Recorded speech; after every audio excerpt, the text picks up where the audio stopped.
Srinath Reddy Mittapalli YouTube ఛానల్కి స్వాగతం అన్న. నమస్కారం. నేను మీ శ్రీనాథ్ రెడ్డి మిట్టపల్లి. ఇవాళ వచ్చి ఫిబ్రవరి 13, 2025 సంవత్సరం. ఇవాళ చాలా ముఖ్యమైనటువంటి అప్డేట్స్ ఉన్నాయి. అయితే ఆ అప్డేట్స్ చూసే ముందు ఒక విషయం గురించి మీకు నేను తెలియజేస్తాను. మీకు నేను డిస్ప్లేలో ఒక ఫోటో చూపిస్తున్నాను కదా, ఆ ఫోటోలో ఉన్నటువంటి వ్యక్తి పేరైతే కనుక పోతు రాకేష్. ఆయన వయసు వచ్చి 36 సంవత్సరాలు మాత్రమే. ఈయనకి ఎలాంటి చెడు అలవాట్లు కానీ లేవు. అంటే మందు, సిగరెట్, గుట్కా ఇలాంటివి ఏవి కానీ ఎలాంటి చెడు వ్యసనాలు కానీ లేవు ఆయనకి. అయినా సరే ఆయనకి క్యాన్సర్ రావడం జరిగింది. మరి అది ఎలా వచ్చిందో ఇంతవరకు తెలియట్లేదు, కారణం ఏమిటి అనే దాని గురించి. కానీ అతను నేను పనిచేస్తున్నటువంటి ఇన్సూరెన్స్ కంపెనీ అవుతుందో అదే కంపెనీలో ఆయన కూడా పనిచేయడం జరుగుతూ ఉంది. కొన్ని నెలల క్రితమే ఈయనకి క్యాన్సర్ ఉన్నట్లు బయటపడింది. అయితే ఇతను ఆల్రెడీ ఇన్సూరెన్స్ అయితే కనుక చేయించుకో ఉన్నారు. సో ఆ ఇన్సూరెన్స్లో ఈయనకి 25 లక్షల రూపాయల వరకు కవరేజ్ అయితే కనుక ఉంది. సో మొదటగా ఇతనికి ఎలా వచ్చింది ఏమిటని మనం చూసుకున్నట్లయితే, మొదటగా ఇతనికి బాగా ఆరోగ్యంగానే ఉన్నాడు, ఎలాంటి ప్రాబ్లమ్స్ రాలేదు. అంటే ముందుగా ఎలాంటి సింటమ్స్ కానీ ఏమీ లేవు. జస్ట్ పళ్ళు నొప్పులు ఉన్నాయని చెప్పేసి హాస్పిటల్కి వెళ్ళాడు. అక్కడ జనరల్గా మీకు తెలిసిందే కదా, పళ్ళు నొప్పులు అంటే ఏదో దాని దగ్గర ట్రీట్మెంట్ చేశారు, పంపించేశారు. సో ఆ విధంగా రిపీట్ అయింది. సో మళ్ళీ ఇంతగా తగ్గలేదు. సో ఇంకా ఆయన వల్ల కాక యశోద హాస్పిటల్కి వెళ్ళారు. అక్కడ ట్రీట్మెంట్ చేయించుకున్నారు హైదరాబాద్లో. ఆయన ఉండేది హైదరాబాద్. సో యశోద హాస్పిటల్కి వెళ్ళారు, పెద్ద హాస్పిటల్ కాబట్టి. అక్కడ వీళ్ళు ఐడెంటిఫై చేశారు ఫైనల్గా క్యాన్సర్ ఉన్నది అని చెప్పేసి. అది కూడా ఫైనల్ స్టేజ్లో ఉన్నది అని చెప్పేసి 4th స్టేజ్లో వీళ్ళు ఐడెంటిఫై చేయడం జరిగింది. సో అక్కడ కొద్దిగా ట్రీట్మెంట్ ఏదైనా చేశారు. దానికి ఎటువంటి ఖర్చుని ఇన్సూరెన్స్ కంపెనీ వాళ్ళు భరించారు. అయితే అది ఇంకా ఫర్దర్గా ట్రీట్మెంట్ ఏదైనా చేయాల్సి ఉంది. సో ఆ కారణం చేత వాళ్ళు హైదరాబాద్లో ఉన్నటువంటి ఎన్టీఆర్ వాళ్ళకి సంబంధించినటువంటి బసవతారకం క్యాన్సర్ హాస్పిటల్ ఏదైతే ఉందో అందులో అడ్మిట్ చేయడం జరిగింది. అందులో ఇంకా ట్రీట్మెంట్ తీసుకున్నారు. రీసెంట్గా అప్రూవల్ వచ్చినటువంటి బిల్ అయితే నేను డిస్ప్లే చూపిస్తాను. సుమారుగా 16 లక్షల చిల్లర అయితే కనుక బిల్ వచ్చింది. సో ఇప్పటి వరకు ఆయనకి ఇచ్చినటువంటి ఇన్సూరెన్స్ కవరేజ్ అవుతుందో అది మొత్తం కూడా 25 లక్షలు అండి. మొత్తం 3 సార్లు అడ్మిట్ అయ్యారు. 3 సార్లు కలిపి 25 లక్షల రూపాయలు అయితే అప్రూవల్ ఇచ్చింది. అది కూడా క్యాష్లెస్ ట్రీట్మెంట్. ₹1 కూడా అతని జోబులో నుంచి ఇవ్వలేదు. సో మొత్తం ఇన్సూరెన్స్ కంపెనీ వాళ్ళే భరించారు. నెక్స్ట్ ఇప్పుడు ఏంటంటే పరిస్థితి 20 లక్షలు అయిపోయింది కదా అని మీరు అనుకోవచ్చు. కాకపోతే ఇక్కడ మనం ఇస్తున్నటువంటి ఇన్సూరెన్స్ కంపెనీలో మీకు నేను గతంలో కూడా చెప్పడం జరిగింది, అన్లిమిటెడ్ ఆటోమేటిక్ రీఛార్జ్ ఉంటుందని చెప్పేసి. సో ఇప్పుడు అతనికి అది యాక్టివేట్ కాబోతుంది. సో నెక్స్ట్ మళ్ళీ ఆయన ఇంకొక 25 లక్షల రూపాయల వరకు అయితే చూపించుకోవడానికి అవకాశం ఉంటుంది. ఆటోమేటిక్ రీఛార్జ్ అయిపోతుంది అది. సో ఇక్కడ వరకు అయితే బాగానే ఉంది. కాకపోతే మనం ఆలోచించాల్సింది ఏంటంటే, ప్రస్తుతానికి ఆయనకి బయట పడడమే 4th స్టేజ్లో బయటపడింది. సో ఇప్పుడు ఆయనకి బోన్ మ్యారో సర్జరీ అనేది చేయాలని చెప్పేసి అంటున్నారు ఫైనల్గా. సో అది కనుక సక్సెస్ అయినట్టయితే ఈయన లైఫ్ స్పాన్ మరికొంతకాలం పెరగడానికి అయితే అవకాశం ఉంటుంది. ఇంకొన్ని రోజులు జీవించి ఉండడానికి అయితే అవకాశం ఉంటుంది. అతనికి ఆల్రెడీ భార్య పిల్లలు అయితే ఉన్నారు. సో అది సక్సెస్ అవ్వాలని చెప్పేసి నేను కోరుకుంటున్నాను. మీరు కూడా కోరుకోండి. ఎందుకంటే ఇలాంటివి మనలాంటి మిడిల్ క్లాస్ వాళ్ళకి వచ్చినప్పుడు చాలా బాధ అనిపిస్తుంది. ఎందుకంటే చాలా కష్టం కూడా. ఇప్పుడు బాగా డబ్బున్న వాళ్ళకైతే అది వేరే సంగతి. 25 లక్షలు పెద్ద లెక్క కాదు వాళ్ళకి. మనలాంటి మిడిల్ క్లాస్ వాళ్ళు ఒక్కసారిగా 25 లక్షల రూపాయలు ఖర్చు పెట్టాలంటే ఇంకా పెట్టాల్సి ఉంది ఖర్చు కూడా. పోనీ ఇంత ఖర్చు పెట్టిన తర్వాత అన్ని సక్సెస్ అయితే పర్లేదు, రేపు ఏదైనా భవిష్యత్తులో ఏదైనా జరగడం జరిగితే వాళ్ళ ఫ్యామిలీ పరిస్థితి ఏమిటి, ఇవన్నీ కూడా ఆలోచించాల్సి ఉంది. కాకపోతే ఆయన సేఫ్టీగా ముందస్తు ఒక ఇన్సూరెన్స్ తీపించుకున్నారు కాబట్టి ఆ హెల్త్ ఇన్సూరెన్స్ అనేది ఇవాళ ఆయన ఎక్కువగా చేతి నుంచి డబ్బులు ఖర్చు పెట్టుకునే పని లేకుండా, అప్పులు చేసుకునే పని లేకుండా అయితే చేస్తుంది. సో అది మనం ఎంతో సంతోషించదగ్గ విషయం. కాకపోతే ఆయన యొక్క సర్జరీ జరగబోయేటువంటి నెక్స్ట్ సర్జరీ ఏదో అది సక్సెస్ అవ్వాలని చెప్పేసి నేను ఇతనికి కోరుకుంటున్నాను. ఫ్రెండ్స్, మీరు కూడా సరే ఇంతవరకు ఎవరైనా హెల్త్ ఇన్సూరెన్స్ తీసుకోకుండా ఉంటే ఒకటి చేపించి పెట్టుకోండి.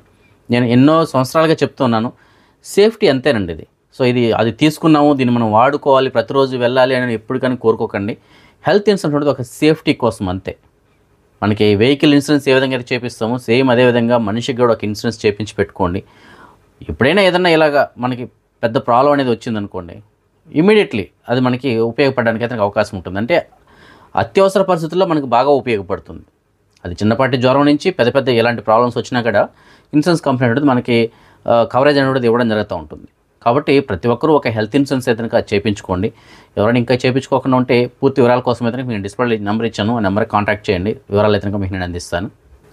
ఇక మనం కువైట్కి సంబంధించినటువంటి అప్డేట్స్ విషయానికి వచ్చినట్లయితే, కువైట్లో కొద్ది రోజుల క్రితం ఒక వ్యక్తిని చంపి ఎడారిలో పాతిపెట్టినటువంటి ఘటన ఏదైతే ఉందో ఆ ఘటనలో ఆ కువైటీ వ్యక్తికి కువైట్కి సంబంధించినటువంటి న్యాయస్థానం జీవిత ఖైదు విధించింది. మొదటగా అతనికి ఉరిశిక్ష అని చెప్పేసి అన్నారు. కాకపోతే ఫైనల్గా జీవిత ఖైదుకి కనుక అతనికి ఖరారు చేయడం జరిగింది. ఈ కేసులో ఒక వ్యక్తిని చంపేయడం, అలాగే తీసుకెళ్లి ఎడారిలో పాతిపెట్టడం, దాని తర్వాత సాక్ష్యాలను కూడా మాయం చేయడానికి ట్రై చేశారు. ఆ సాక్ష్యాలు మాయం చేయడానికి సహకరించినటువంటిది ఎవరైతే హంతకుడు ఉన్నాడో ఆయన యొక్క బ్రదర్, అంటే అన్నదమ్ముడు. సో అతను ఏం చేశాడు, ఈ సాక్ష్యాలు మాయం చేయడంలో మొబైల్ ఫోన్ కూడా మొత్తం కాల్చేశాడు. సో అలాంటివి చేయడం వల్ల అవి కూడా దర్యాప్తులో బయటపడడంతో అతనికి మాత్రం 2 సంవత్సరాలు జైలు శిక్ష విధించారు. ఎవరైతే మెయిన్ హంతకుడు ఉన్నాడో ఆయనకు మాత్రం యావజ్జీవ కారాగార జైలు శిక్ష, అంటే జీవితకాలం, అంటే బతికినంత కాలం ఇంకా ఆయన జైల్లో ఉండాల్సిందే. ఉరిశిక్ష కన్నా ఘోరం ఇది. ఉరిశిక్ష వేస్తే ఆ రోజుకి అప్పటికప్పుడు ప్రాణం పోతుంది. అక్కడితోటి ఇంకా ఆయనకి తెలియదు, ఏం తెలియదు. కానీ ఇది అలా కాదు, జీవితాంతం బతికినంత కాలం బాధపడుతూనే జైల్లో ఉండాల్సింది. సో అలాంటి శిక్షణ ఇతనికి వేశారు.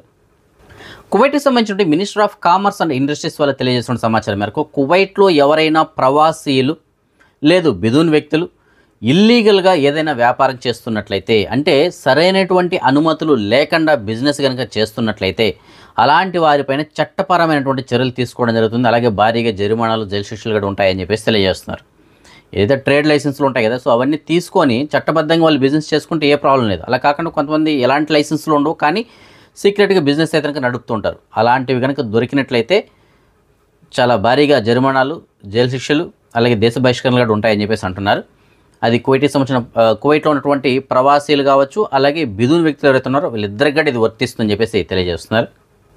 రెక్లెస్గా డ్రైవ్ చేస్తున్నటువంటి ఒక యువకుడిని పట్టుకోవడానికి ట్రై చేసినటువంటి పోలీసులకి స్నేహం అంటే ఇదేరా అన్న రీతిలో వాళ్ళు సాయం చేసి అతను తప్పించుకోవడానికి సహకరించారు. దీనికి సంబంధించిన మనం చూసుకున్నట్లయితే కువైట్లోని ఈ అల్ కువాఫిల్ ఎడారి ప్రాంతం ఏదైతుందో ఈ ప్రాంతంలో ఒక వ్యక్తి రెక్లెస్గా వెహికల్ నడుపుతున్నాడు అనేటువంటి సమాచారం భద్రతా అధికారులకు అందింది. సో భద్రతా అధికారులు అక్కడికి చేరుకున్నారు. అంటే ఈ పెట్రోలింగ్ సిబ్బంది వాళ్ళు అక్కడికి చేరుకునే సమయానికి నంబర్ ప్లేట్ లేనటువంటి ఒక రేస్ కార్ తోటి అతను అక్కడ రెక్లెస్గా డ్రైవ్ చేయడం జరుగుతుంది. విన్యాసాలు చేస్తున్నాడు అతను. సో దాంతో అతను పట్టుకోవడానికి ట్రై చేశారు. అతను ఆ కారులోనే పారిపోవడానికి ట్రై చేసాడు కానీ కొంత దూరం వెళ్ళిన తర్వాత ఆ కారు వెళ్ళలేనటువంటి పరిస్థితి. దాంతో కారు దిగి పారిపోవడానికి ప్రయత్నం చేశాడు. అయితే పోలీసు వాళ్ళు కూడా దిగి వెళ్ళి పట్టుకోవచ్చు కదంటే ఈ సమయానికి ఏం జరిగిందంటే ఎవరైతే పారిపోవడానికి ప్రయత్నం చేస్తున్నాడో ఆ వ్యక్తి యొక్క ఫ్రెండ్స్ వచ్చి పోలీసు వాళ్ళని అడ్డుకోవడం జరిగింది పట్టుకోనీకన్నా. సో ఆ గ్యాప్లో అతను అక్కడి నుంచి తప్పించుకొని వెళ్ళిపోయాడు కారు వదిలేసి. వీళ్ళు పారిపోయారు అక్కడి నుంచి. సో ప్రస్తుతానికి కేసు అయితే కనుక నమోదు చేశారో ఆ వాహనాన్ని కనుక స్వాధీనం చేసుకున్నారు. ఎవరైతే సహకరించారో అతనికి వాళ్ళని, అలాగే ఎవరైతే తప్పించుకోమేడో వాళ్ళ ముగ్గురిని కూడా పట్టుకోవడానికి అయితే కనుక ప్రస్తుతానికి భద్రతా అధికారులు ట్రై చేస్తున్నారు. కువైట్కి సంబంధించిన జనరల్ ట్రాఫిక్ డిపార్ట్మెంట్ వాళ్ళు ప్రతిరోజు ఒక అప్డేట్ ఏదైనా ఇస్తూ ఉన్నారు కదా.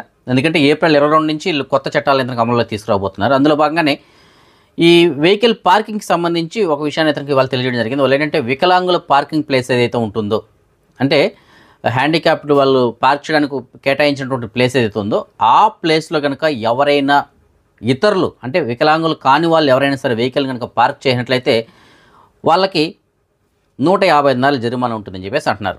ఒకవేళ వాళ్ళు ఆ 150 దినాలు పే చేయడానికి కనుక విఫలమైతే, అంటే కట్టకుండా కనుక చేసినట్లయితే అప్పుడు దాన్ని కనుక కోర్టుకి రిఫర్ చేయాల్సిన పరిస్థితి వస్తే అప్పుడు ఎలా ఉంటుందో తెలిసిన 600 నుంచి 1000 దినాల వరకు జరిమానా, 3 సంవత్సరాల వరకు జైలు శిక్ష కూడా ఉంటుందని చెప్పేసి అంటున్నారు. అదే ప్రవాసీలు అయితే దేశ బహిష్కరణ కూడా చేయడానికి అవకాశాలు ఉంటాయని చెప్పేసి అంటున్నారు.